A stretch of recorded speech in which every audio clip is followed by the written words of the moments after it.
All right. Hello and welcome to Basement Movie Room. We are live on Twitch with our Rings of Power Episode 7, the penultimate episode entitled The Eye. Yes. Which I usually don't remember to look up the episode title, but I've had a couple days to figure that out since last time. So this one picks up immediately after the events of the last episode, but before we get into the recap of the episode, we'll go through our thoughts. What did you think of this episode? Oh, I think this was probably the best one yet. It's still a lot of setup involved, but I think it's really starting to gain traction here and see the direction that they're going a lot more clearly. Right. So, and I'm even more excited for the next episode. So, really enjoyed this one. Best one so far. Yeah. For me. Yeah. Really good episode. Really, really good. I don't know if it's the best one. I really like the last episode too. Mm. But I mean, it's up there. It's really kind of hitting its stride. I mean, people are still complaining about every little thing and silly stuff. And read this whole article today on Tom's Guide where this guy's like, "Oh no, it's just ruining the show. She says Celeborn's dead," and all this stuff. Which that's we'll get into that. Yeah, it's like silly stuff. So yeah, so great episode, terrific. Really kind of moves the plot forward to kind of get us set up for probably an episode 8. Season finale that's going to leave a lot of questions anyway. We know it is. We know nothing's going to get ultimately solved in this, but this episode does move it forward to kind of get things moving towards the resolution, at least for this season. Yeah. So, yeah. They have a lot of ground to carry to cover in the next. So, I don't know. Are they going to have like a 2-hour finale, or is it still going to be? I don't know. You know. I haven't even seen. I mean, this episode was over an hour, 73 minutes or something like that. With credits. Hour 5, yeah. So, yeah, I suspect that the next episode will be probably around the same length. It could be a little bit longer. Who knows? But we do have a lot of ground to cover, so maybe it'll be a little bit longer. Yeah. All right. They'll hit the ground running with the next one. Yeah. Running like Barrick. Yeah. Yes, Barrick. Yeah, we're just getting it. Love in this episode. Episode. Love that name. Yeah. All right. So I think we can just kind of go ahead and get right into the recap. Mm-hmm. So we open up the episode, like I said, right after the end of the last episode, with the recovery from the volcano and the destruction it wrought on the village with all the people and the Numenorians.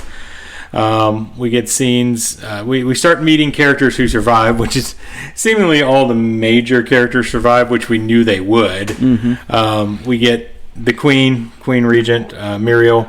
We get Isildur's friend, Galadriel. Of course, she survived. She took it head on in the face and survived. Mm-hmm.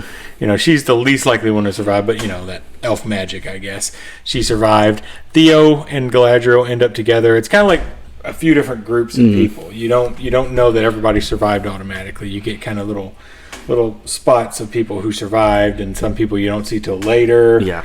So what's his name didn't make it out. Isildur other friend. Antamo. Yeah. Antamo did die. He did not make it. He was really set up to die from the beginning. Like I said, they showed he had like a future wife and stuff back home, so it's pretty clear that he was probably not going to make it. Somebody was not going to make it out of that group. The Queen starts trying to help people, and Isildur is helping her. I don't think she recognizes him. I don't think she knows him, that he's Elendil's son, because she said, "Help me, soldier," instead of, Right. But he's helping get people out. The roof is collapsing on a building. He's holding up to get the Queen out of the building along with some other people. And the Queen escapes, turns back for Isildur, and fire explodes, hits the Queen in the face, and Isildur, the building collapses in on him. So assumingly Isildur's dead, even though we know he can't be unless they're taking a completely different direction with the show. They're just like, we don't like this guy, we're getting rid of him. Yeah. Oh God. Yeah. So that's where that ends. Everybody kind of moving away from the village. Let's hope they don't go that route. Yeah. No. I don't think they're going there. That might lose a lot of people. I think they're just telling the story. Yeah. And figure out where they are. Yep. So everybody's moving away from the village, getting out of the village, and that's the end of that scene. So just anything to add to that scene? No, I thought all the ash was that was pretty neat. I mean, that was a pretty big production. Yeah, right nice there. practical effects. Holy all the cow. ash falling, the fires. Yeah. Even the horse running through there with on fire. That was pretty neat. It was very real. I was trying to look and see if it was CGI, and it was hard to tell. Oh, they definitely set a horse on fire. Yeah. So, but yeah, it looked really good. I thought that scene was well done. Yeah, it does look great. Yeah. It's all that the ash fall and everything is very, very, very well done, and like the fog that you're dealing with throughout the whole scene, it's great. Yeah. Galadriel should have been banged up a little bit more like everybody else. Probably, but, you know, it's that she was elf pretty. Skin. Yeah, she was a little cleaner than everybody else, but you know, yeah. All right, so on to the next scene. We're back with the Harfoots. They are walking, and they're singing a song, of course, because they're always singing. And they come up to a little river, and they believe they're coming up to what's somewhere called the Grove, which is apparently a place they really like. Poppy, indicates that she can smell burning wood, that they've already started a fire maybe and are cooking at the Grove. But they top the hill to discover that the Grove has been hit by volcanic rock and has been essentially burned down. All the trees there, fruit-bearing trees, seems like apple trees, I believe, have been burned down. It's very disappointing. They're still picking some of the burnt fruit, I guess because they have to. They need it to survive, I guess. And then Sadak comes over and asks Nori if they will ask the big fella, as he calls him, to help them with his magic. And Poppy realizes that Nori is still kind of scared of the magic of the stranger. And she kind of jumps in and says, well, we already asked him for so much. We don't feel like we can ask him for more. And so Doc's like, well, I'll ask him then. Yeah. So he does ask him. The stranger goes up to one of the dead trees, starts praying, I assume in the Elven language. I don't know. They've never made it clear, and I don't know the difference between Elven language and the Black language or whatever. Yeah. He's speaking enough to know. But I assume he's speaking in Elven, and he's talking to the tree. And there was that little funny line like, Sadok's like, oh, he's using small words so the tree can understand him. Oh, right. And the ladies, but trees don't talk. And he's like, some do. Yeah, they do. The Ents do. So he's doing that. So all the Harfoots are gathered around, and the tree starts cracking and everything. And the Nori's little brother or little sister, I can't remember, if it's a boy or a girl, gets excited and runs up towards the tree because she thinks it's working. And the tree starts cracking, and Nori jumps on her and throws her to the ground, and part of the tree falls on both of them. They're ultimately okay, but Nori is scared of the stranger still at this point, so that kind of goes back into that. And so they're really quick to jump on the stranger too. Yeah. Again, after all he's done for them, they're very quick to exile, which I guess is kind of their, it's kind of what they do. Yeah, they kind of they exile their own. They kind of talk and they decide that the stranger should probably be with his own people. Yeah, and they're going to point him in the direction of a village of big fellows. Big fellas. Yeah, so they're going to send him that way, and that's the end of that scene. Yeah, very very quick to exile. Yeah. So it was a cool scene. It's some nice little magic, but we also get that little shot of the little green shoot coming out of the tree right at the end that they haven't noticed that something is happening. They just don't realize it yet. But they're going to send the stranger away because they haven't realized that he actually did do what they asked him to do, that he has helped them, and that he is doing good for them, essentially. They're very judgy. No, they're extremely judgy. Just a bunch of judgy hobbits. Judgy little hobbits. Yeah. They got more hair on their toes than, compassion in their veins. Yes. So yeah, that's the end of that scene. They're pretty straightforward scene. It is what it is. So we go. I guess the Grove is really close to. I mean, that's in the Southlands. It's close to the south. Close enough. But I think Mount Doom really spread things real far. Like miles and miles. Okay, because I don't know for sure if it's in the south. It just almost seems like everything's real close together right now. Yeah. So, and that might be because I don't remember what map they were doing last episode or the episode before. It was the episode before because they went in last episode. I can't remember which way they were going on that map, but I think they were heading south. Okay. Ultimately. So I think that might be closer than they obviously were. I don't think it has to be that close, though, honestly. But, it could shoot close enough, right. Yeah. So the next scene, we're back to Khazak Dûm with Elrond and Durin, and they're with the King Durin, and they're discussing the mithril to mine it to help the elves.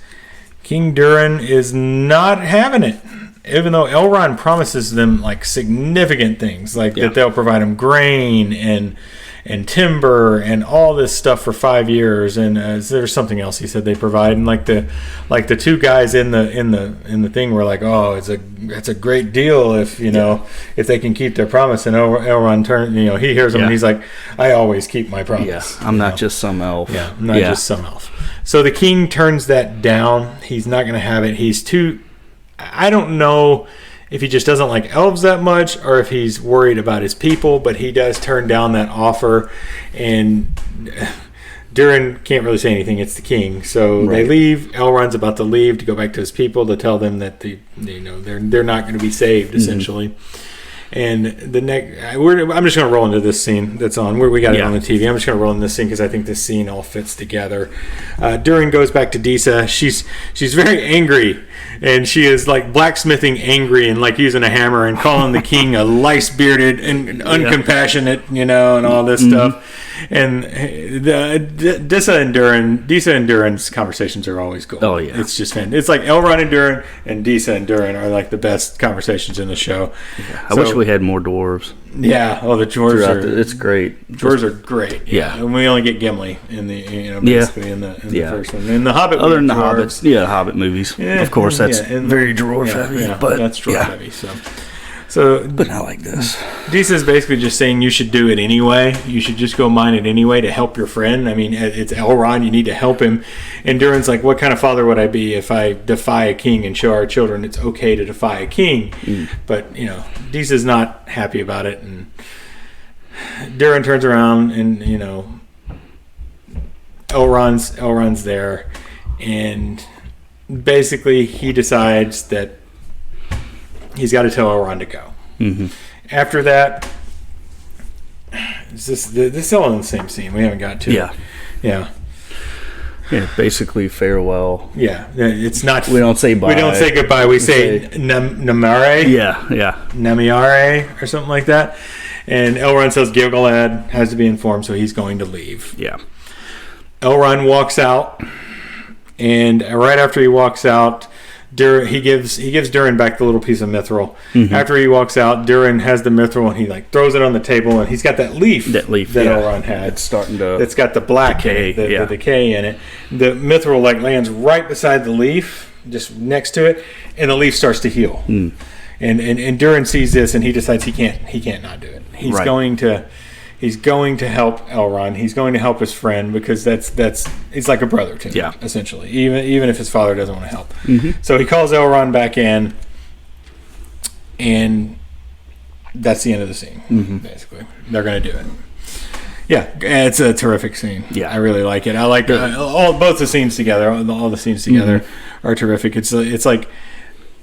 This is some of the best stuff in the show. Oh, obviously. Absolutely. I mean, Elrond, Durin, Disa, Elrond. All those are like the three characters that are really carrying a lot of the comedic relief, honestly, of it, and the more dramatic stuff, honestly, because of the friendship. It's kind of nice to see like such a deep friendship between Durin and Elrond and a relationship that feels very real between Disa and Durin. It's a terrific relationship. It doesn't seem like they're acting. It seems like they've actually been friends. The chemistry is amazing between all three characters, honestly. So this is one of the. I think it's one of the. Honestly, the scene with Disa, Durin, and Elrond is one of the best scenes in the series, and Durin's like tearing up and everything. Just fantastic acting. The guy's a great actor. I don't. Owain Arthur. I don't know him before this. I'm sure maybe I've seen him in something, but I don't recognize him from anything before this. But he's killing it. Yeah. All of them are, I think. Yeah, they really are. All the dwarves. Disa especially. Disa's great. Yeah. Disa's fantastic. She's terrific. I've never seen her before either. All right. Anything else on that scene? Yeah. No, I mean you pretty much summed up everything that I was thinking as well. Yeah. So, some of the best stuff in the show for sure. So good. It's so very good. So we jump back to Mount Doom area with Galadriel and Theo kind of moved outside of the area of the village. They're looking back at like the orcs and things kind of taken over. The sun's blotted out. This is the Mount Doom from the movies. It's a little bit brighter than in Lord of the Rings. I feel like in Lord of the Rings it's like a more dusk feeling. This is more like just the sun behind clouds kind of thing. But I guess it looks great. It's newly formed. Yeah, it's new. We haven't got enough soot in the air, I guess, at this point. But it looks fantastic. Galadriel and Theo are talking. Theo's blaming himself for what's happened because he essentially has told them where the sword was. Mm-hmm. And Galadriel's like, this is not your fault. This was going to happen. It's nothing you did. It's absolutely not your fault. You're just a kid. Yeah. And bigger forces at play here. Yeah. Yeah. And that's kind of the end of that scene. And then we jump over to Elendil, who made it. This is our first time being introduced to him, and a number of people, to be honest. There's a lot of people who survived this, and I know that's going to rub some people the wrong way that anybody survived this, but they have a lot of people. A lot of people died. We saw a lot of people dead in the village. So Elendil, some of his soldiers, and some of the villagers are kind of marching through the woods to get back. There's Beric. Beric is also there to horse. Elendil recognizes Beric. And is pretty worried. He thinks it's Isildur, but it's not carrying Beric. It's just some random soldier that has longish hair. And he's a little disappointed when he sees that, but because he's worried his son is dead. Which, the scene previously, we could believe he's dead if we didn't know he wasn't. Yeah, right. Pretty clearly. So, hey, we got a viewer. Thanks for watching. In any case, he sees Young Rock, as we like to call him, Isildur's friend, and the Queen coming through. He goes up. The Queen is holding on to the young soldier's shoulder, and I never can remember his name. I really can't, but she's clearly got something wrong. She's blind, it looks like. He's realizing it very slowly in this scene, and he kind of asks about Isildur, and it doesn't really say it outright, but they're like, Captain, hey, and he's left behind. He gets it. He gets that Isildur's not with him, that he's likely perished in the fire.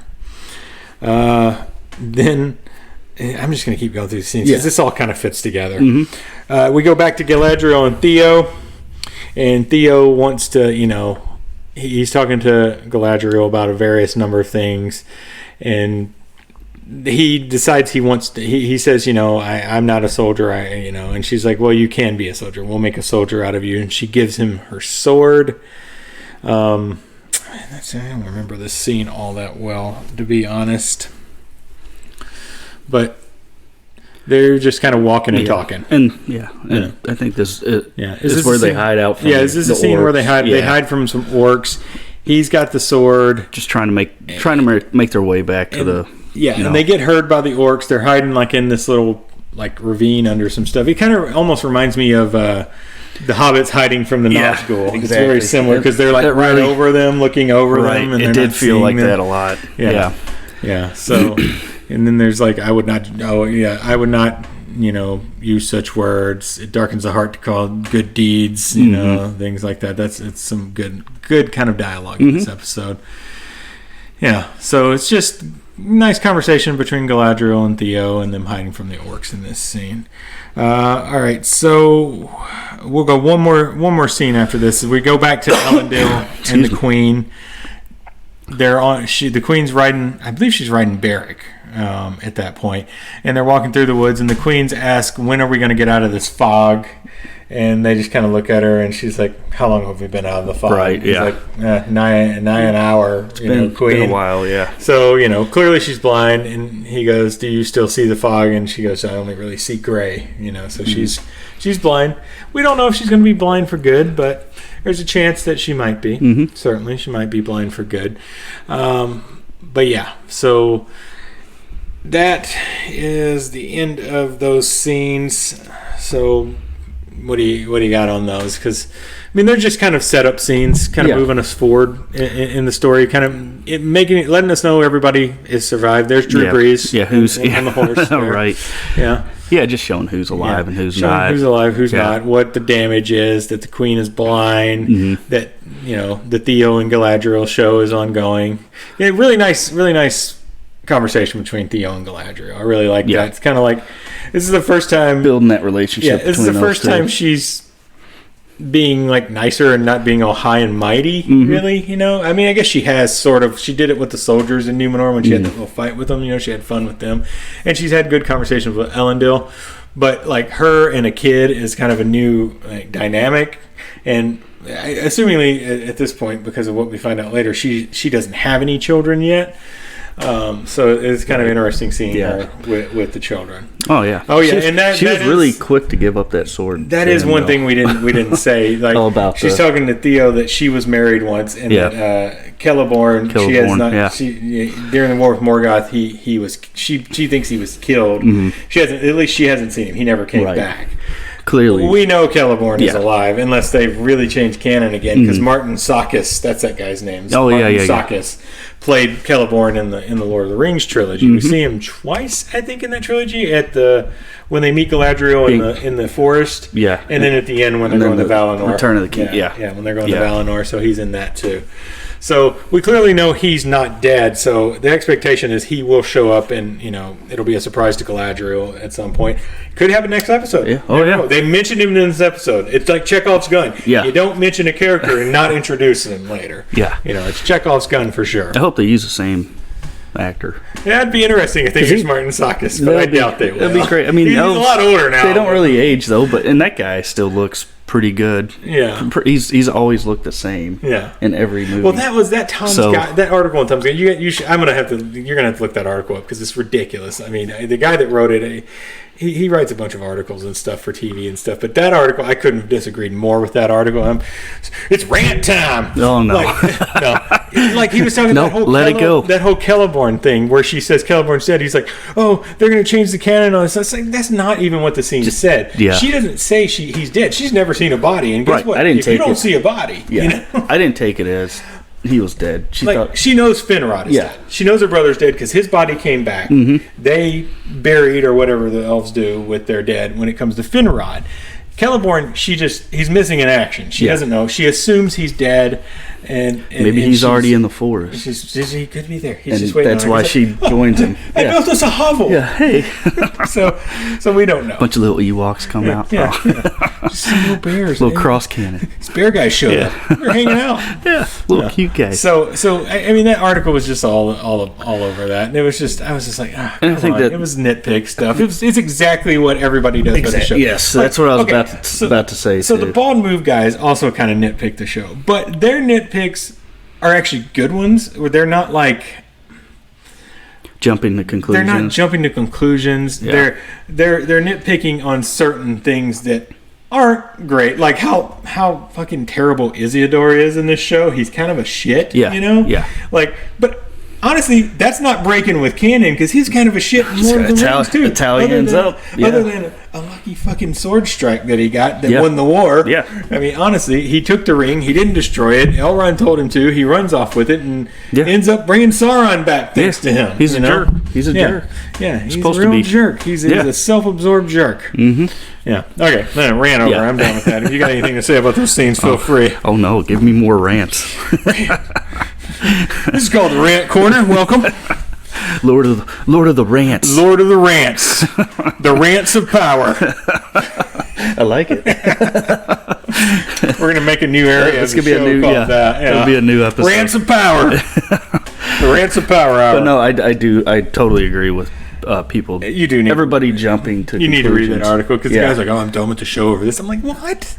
How many people have whatever said that? But they're still watching. I'm not going to judge people's taste and things like that. But just it's fine. The complaints are so silly. Yeah. It's fine. If you don't want to watch the show, don't watch the show. But the complaints, you're being a little silly. All right. And if you want something that's fast paced action, this is not. No, this is not. This is good. This is really building a universe that we knew, but it's expanding it. Yeah. And it takes time. Like. People nitpick the hell out of, honestly, the original Lord of the Rings trilogy too for this kind of stuff. But people nitpicked it because it was too actiony. Yeah. And now people are saying this one's too slow. It's like, what do you want? You know? What do you want? Yeah. What do you want? You know? Enjoy it for what it is. You know? It's probably a different set of nitpickers. It's probably the nitpickers that said the Lord of the Rings was too actiony are like loving this. Yeah. And then there's the nitpickers that say this is too slow. That really love the action. Yeah. And then there's us who we're just happy to get more Lord of the Rings. Take it all in. Give it to me. Give me more. Yeah. Yeah. I know it is slow, but it can be. We're seeing. We're seeing the stuff starting to take. It's relationship things. It's like Game of Thrones. You know, that's not like battles all the time. That was political intrigue. Now this is not the same. They're very different. Watch our House of the Dragon podcast that we're going to record later on. Yeah. All right. So we move on from that over to Sadok and the Stranger. The tree is growing green a bit. This is where they show the little tree growth green a bit. But Sadok's saying the stranger can go find his people. And Nori comes and gives the stranger an apple to say goodbye. And the stranger seems kind of sad about it. Nori seems kind of sad about it. Sadok's not all that sad about it. But you know, he understands that maybe the stranger is just too much for them. Yeah. You know, the magic of the stranger. All right. Yeah. So what's his? Is that his wife? The one that is real quick to throw people out. Yeah, Malva. I don't think it's his wife. I think the other lady is his wife. Okay. But she's like her sister, maybe. That's right. Okay. I don't know. Yeah. Yeah. But I guess since the stranger helped her, she's had a change of heart. Yeah. So, she's all different. Because she was all about throwing people out. And that comes later. We get her being like, "Ooh, I'm in." You know? I'm in. And you know, she's starting to kind of change her tone there. Yeah, but Sadok's still kind of. Sadok's he's just I don't know. He's the head. Yeah, he's like the head. The neck, head Harfoot. The neck turns the head, and that's what the women are. Yeah, the women are kind of his round table, I guess. That old saying, the neck turns the head. So he's just a head, a talking head. So the stranger walks away, and that's the end of that scene. Right. The next scene is actually where she says Celeborn is dead. It's Theo and Galadriel talking. I wrote that it's a great conversation they have, and they talked about Celeborn, and this is where she's telling him it's not his fault. Yeah. I don't know. It's all good conversation. Just feeling bad. Yeah, I mean, the kid's lost a lot. Yeah, and this is also the part, I think, where the orcs come, and they're like over them. But we've kind of already discussed very this. Reminiscent of... very reminiscent of the Nazgul and the Hobbits. Yeah, the Fellowship of the Ring. So we've already discussed this, so we can just kind of jump past this. We're back down in Khazak Dûm. Durin and Elrond are mining on their own. They got great conversation as usual, where he's hammered, and they say, "Oh, we need to give the mountain a rest," and then they talk about the competition they had earlier in the show, and Elrond just kind of smiles because he threw the competition. Once again, their relationship is just so love every bit of it. And Durin goes, "Elven lies." Yeah. And he goes, "I was winded." But he goes, "But I just wanted more conversation time." So he little banter back and forth. Elrond knew that he could get more conversation with him if he asked him to walk him out, rather than if he won the competition, Durin would be angry and storm away, and he wouldn't get his time to talk. You know, once again, the just goes to show the relationship between those two and how how natural it feels between them. It's so good. I mean, chemistry is amazing. It is. It's the best in the show. Best. By far. For sure. So they do find the mithril. They get through a wall and make a hole in the wall, and the CG in this part's a little dodgy, to be honest. When they look through that hole, it's kind of like weird, I thought. But they break through a hole, and they look in, and they can see tons of mithril, huge veins of mithril. But it seems like through that wall, it's just a boom, huge straight drop down. off. Yeah. And it makes it clear later in the episode. At the end of the episode, they do show that. But as you know, Elrond looks through the hole, and as he turns around, the king has found them doing this. The king takes Elrond, kicks him from Khazak Dûm. He gets just thrown out the door. They acted like a couple of high school kids that got caught doing something. Like, hi. A couple of high school kids with some beers, you know. Yeah. They throw him out the door, and Durin and the king are talking. And the king is talking about how when Durin was a baby, he was a sickly child, and all of a sudden, you know, he got better, and the king was like, this child will, be the greatest. And move mountains. Move mountains. That's it. That's what he said. But the king says no longer. He's basically disowning Durin. He pulls his little gold-plated necklace off. I guess that means his kingship, his princeship, or whatever. His heir or whatever. And throws it on the ground. Durin goes to pick it up, and he says, "Don't. You won't need it." You know? So he's essentially disowned yours Durin anymore. Yeah. So great scenes as usual. The king got mad at him for sticking up for his friend. Yeah. And he brought up that he's just as much of a brother to me. Like, he came out of his mother's womb. Yeah. And the king. Oh, the king did not like that. He got pissed. He hated that. And that's when he very pissed about that. He got up and ripped it off. And I think it's because I guess Durin's mother is dead. Yeah, and that's what they're saying. The king is just very sore about that. I think he's just never stopped grieving over that. Yeah. Apparently, and I think it's kind of made him a bit of a miserable person at this point. Maybe she died trying to have another. Yeah, that's why he jumped. I mean, Durin has brothers though. I think that's been made pretty clear because Decent mentions brothers earlier, right. So he has other siblings. But we don't know what happened to her. It's not like they keep it kind of vague. It's not like when Elendil goes, she drowned, and that's the only. Yeah. I got to go back to that because Bald Move brought up a great point. They're like, the sea is always right. Because she drowned. Oh, nice. Like, oof. Yeah. That's tough. That's right. Yeah. The sea is always right. Yeah, might want to rethink that logic. Yeah. All right. So, do you have anything else to say no. on that? No. All right. I do love how they're really making the Mithril a central point. Yeah. Of this whole. Yeah. The whole. Yeah. Well, they need it for the rings. Yeah. So it's really building it up towards that. But I mean, like the original movies, it was a little bitty part of it. You get the Mithril. Yeah, the Mithril vest that can be stabbed. Yeah. And but you didn't really know other than that. They didn't really go into detail about it. Other than we do know the rings were forged from it. So still in question how Shelob got through that Mithril though. True. She wasn't even in her sexy lady form. No. All right. So the Mithril is becoming it's pretty central to the story. Obviously. All right. So next we get I got the bad Swedes. The ascetic, they have names. There's the ascetic, I can't remember their names. They have 3 different names, but they haven't really said the names in the show. It's just in show notes and stuff. The priestess. Yeah, that's what I call them. Yeah. So the people who are clearly looking for the stranger at this point, there's no doubt. I mean, it was not doubtful from the start, but they're looking for the stranger. What for? We have no idea. But they come to the grove. They discover the green there that's regrowing. They know the stranger's been there. They're about to walk towards where the stranger went. Nori jumps out and says, "No, he went this way," like trying to throw him off his scent because she doesn't want him to find him. They come over and Nori's, talking to him. Well, they don't come over. They disappear from where they are and just all of a sudden appear behind her and grab her hair. Yeah. Largo comes out, Nori's dad, and is waving fire and be like, "I'll brain you if you harm one hair on her foot," which I love that line. Brain you. Yeah. And he holds the fire up to their face. The shaved head M&M elf, not an elf, they're not elves, grabs the fire and puts it out with her hand and then holds her hand up and blows the fire and sets their whole camp on fire, all their wagons on fire, and it's just like they start freaking out trying to do something and lose everything. And they go, leave. The Swedes leave, and at least they didn't kill anybody. I guess they just set their livelihood on fire essentially and everything. Clearly, it's not their mission. Yeah. So that's it for that scene. They obviously probably don't believe Nori. They're still after the stranger. So anything on that scene? No. All right. So the next scene, we're back in the camp. The Numenors have set up a large camp.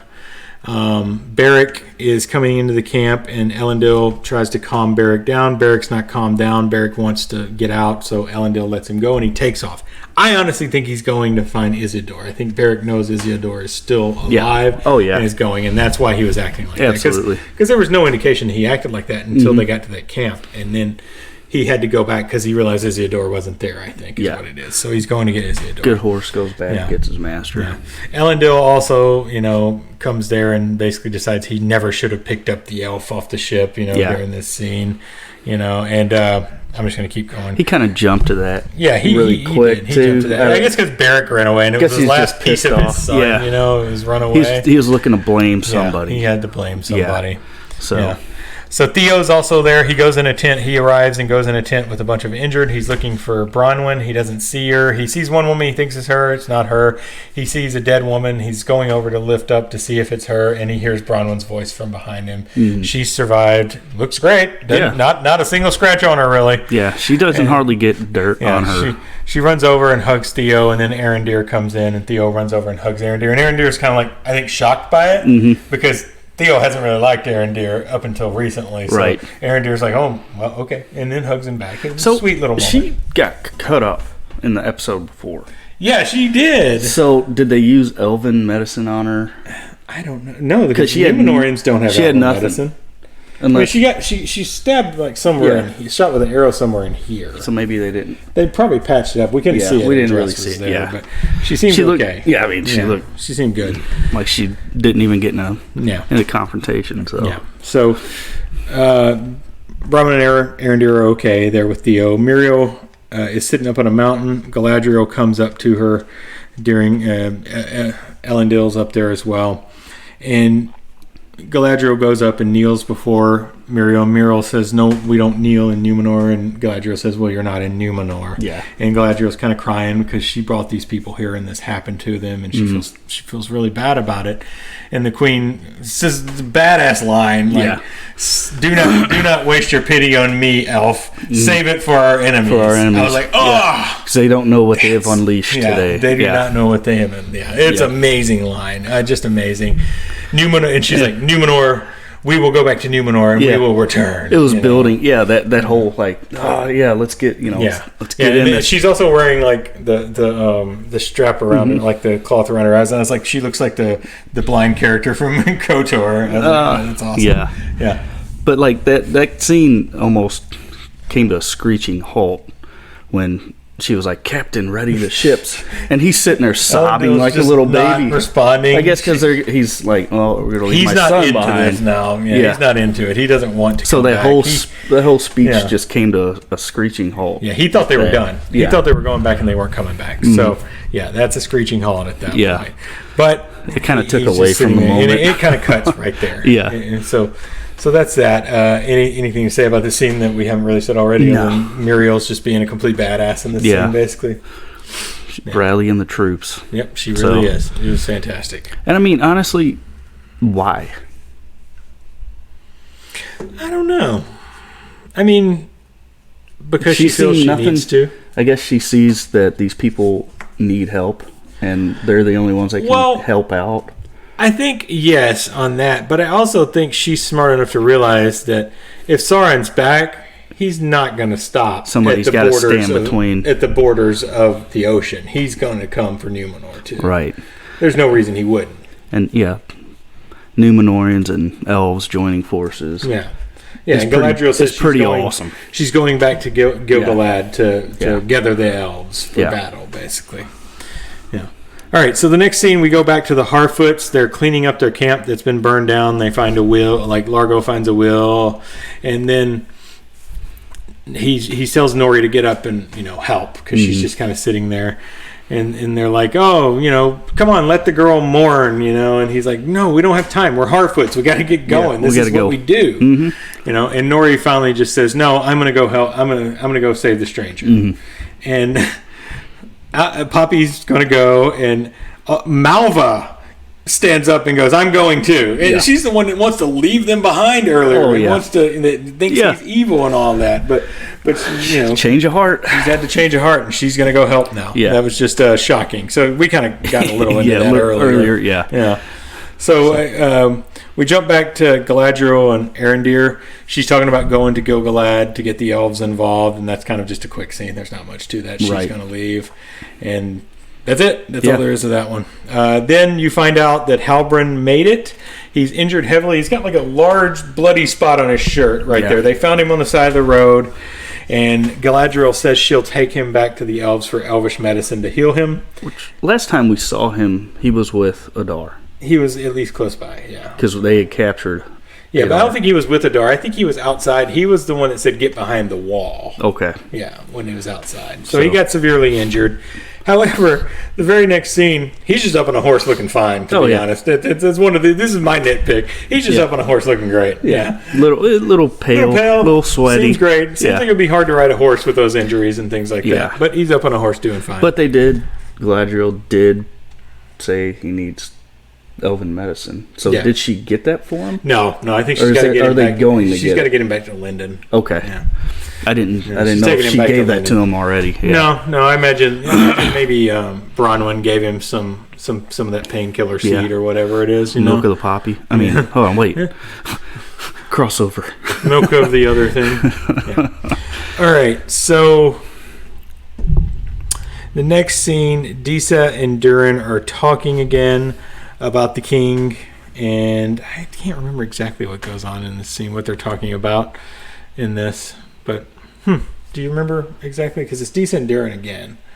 And I don't remember really exactly what they were talking about in this scene, per se. Oh, about how he's the heir. We're going to rule. No, it's just, he's going to be the ruler, and that his father's being stupid. And then, he's nearsighted. He's getting old. It's time to... You're gonna be ruler. Yeah, and that's kind of capped off with the king sealing the cavern. Yeah. Sealing up the cavern and throwing that leaf in. Yeah. The leaf floats down and burns the up. MFing Balrog is down there. And that's our Balrog. That's our Balrog that we're going to see in Lord of the Rings. And that may be why the king, he knows what lies beneath. He knows you dig too deep, it's problematic. Yeah, he's like, I'm trying to keep everybody safe. Yeah. I know what's down there. But he's not saying anything. No. No. But, I mean, we're not supposed... I don't think we're supposed to understand that the Balrog's like just 100 feet down there, though. He's like thousands of feet. Yeah, way down that leaf there. goes pretty fast down, is what we're trying to say. And like, that's our Balrog from Lord of the Rings. That's the one that Gandalf fights, you know. And he showed him earlier. Macho Man's him down the hole. Showed him in... Was it the episode before or 2 episodes before? We saw a Balrog, but I don't think that was supposed to be the same. Not the same one. Yeah, it could be. There's several. Oh yeah, because those are Morgoth's generals. Balrogs were Morgoth's generals. Okay. Yeah. So we got a Balrog hiding down there, and then the last scene we get over to is Adar with the orcs. They're around the village where Mount Doom is erupting, and Adar is basically saying, "This is now our home." And, we're going to name it for ourselves. And they start saying, Adar, Adar. And they push the Southlands on the scene, breaks apart. Yeah. Mordor. Now, I have a beef with that. Yeah. I thought that was kind of real cheesy. It is, because they haven't done anything like that throughout the show. I know. But I would have, like, when they were chanting Adar, and he was like, we need to rename this, or we need to rename it to what we think. And he sits down... I wish they would have just cut after they showed Mount Doom. Yeah. And then stop. Don't do that. That was so corny. It took away from it for me. But, other than that. It would have been just as bad if they would have been like Adar. Yeah. Adar. Mordor. McCallick. So that's the end of the episode. It was a terrific episode. A lot of movement in the episode. I really liked it. Like we said at the first. And so another terrific episode of Rings of Power. I don't care what anybody else has to say. That's what I think. My favorite episode, because this is really pushing things along. Yeah, you see, Mount Doom, everything, Mordor is started. Although my only beef is the very end. That was like silly. I was like, really? It's not like a show killer or anything. No, but it was so dumb. Yeah, it didn't fit.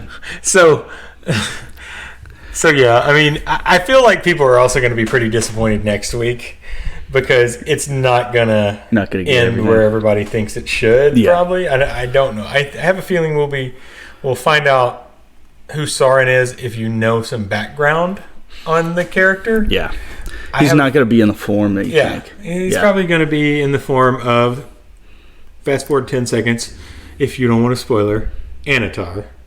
And if Halbrand comes into the Elven lands and is healed and says, Halbrand's not my real name. Yeah. I go by Anatar. Oh, God.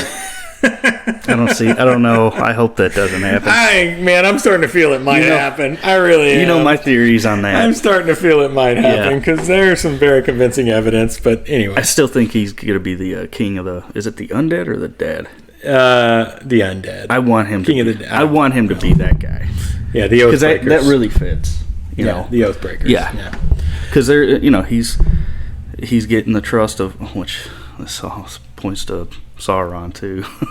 He's getting the trust of all the people in the Southlands. He's going to build an army, of course. Get trust of the elves. Yeah, trust of the elves. I mean, that's everything that he does. But he could be the one that backs out when they need it most. Sure, and that's what I'm thinking. That's what I'm hoping. I don't want to. Very well could be. I don't want to be a Sauron. Don't you go Sauroning on me now. Sauron. Yeah. All right. So that is the Rings of Power, episode 7, the penultimate episode. We are done with the podcast. Yes. We will be back on Twitch here in an hour and a half, maybe, give or take, with the House of the Dragon podcast. So if you want to stick around after watching House of the Dragon, which is about 16 minutes into it right now, we're going to get on to the HBO Max right now. So, thanks for listening. Yes. We'll see you next time. See you soon. Killed it.